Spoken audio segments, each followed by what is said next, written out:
దేవుడి నామానికి స్తోత్రాలండి. మీకు అందరికీ నా హృదయపూర్వక వందనాలు. ఈరోజు వాగ్దానం మామూలుగా జనరల్‌గా ఎవరన్నా మనుషులు గనక వాగ్దానం ఇస్తే, ఆ వాగ్దానం నిలబెట్టుకోలేకపోవచ్చు.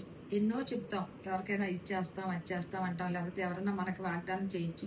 నేను నీకు ఇలా చూస్తాను, ఇలా ఇస్తాను, లేకపోతే ఇలా చేస్తాను, ఈ హెల్ప్ చేస్తాను అని చెప్పొచ్చు కానీ, అవి తప్పిపోవచ్చు. కానీ మన దేవుడిచ్చిన వాగ్దానం మాత్రం ఎప్పుడు తప్పిపోదు. నేను ఈరోజు పేపర్ చూసినప్పుడు ఒక కంపెనీ వాళ్ళు ఇచ్చారు వాగ్దానం.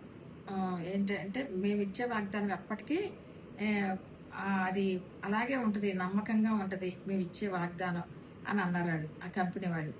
ఏ వాగ్దానమైనా కంపెనీలు అవ్వచ్చు, ఏదైనా అవ్వచ్చు కానివ్వండి, ఏ వాగ్దానం ఇచ్చినా కూడా అది నిలబెట్టుకోలేకపోవచ్చు మనుషులైతే. కానీ అండి దేవాదేవుడు అండి ఎప్పటికీ కూడా మనల్ని మనకిచ్చిన వాగ్దానం వెనక్కి తీసుకోరండి. ఈరోజు వాక్యం ఏంటంటే, వాక్యము నమ్మదగినది పూర్ణాంగీకారమునకు యోగ్యమునై ఉన్నది.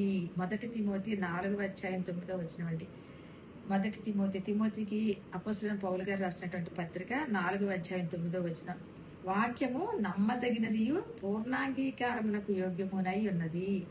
వాక్యం నమ్మదగిందండి. ఆయన ఇచ్చిన మాట గాని వాక్యం గాని ఏదైనా సరే పూర్ణ అంగీకారానికి యోగ్యమైనటువంటిది అని చెప్పి రాశారు. నిజంగా ఎంత గొప్ప మాట అండి. మనం వాక్యాలు చదువుతున్నప్పుడు అనిపిస్తుంది అన్నమాట. దాన్ని ధ్యానం చేసినప్పుడు అందులో ఉన్న మర్మాలు దేవుడు మనకి ఎంతో అర్థమైతే కనుకండి, అది మనం కనుక ఇదైతే చాలా చక్కటి మనకి ఆ వాక్యాలు మనం ఎప్పుడు అన్వయించుకోవాలి. మనం అన్వయించుకున్నప్పుడు వాటిని మనం ఆనందానికి గురవుతాం, సంతోషానికి కారణం అవుతుంది. మరి ఇట్లాంటి వాక్యాలు మనం నిత్యము కూడా మరి వాగ్దానాలు చెప్పుకోవడానికి దేవుడు సహాయం చేస్తున్నందుకు వందనాలు చెల్లించుకుంటున్నానండి. ఈ వాక్యమైన వారందరికీ ఆనందం, సంతోషం కలుగును గాక. ఆమేన్.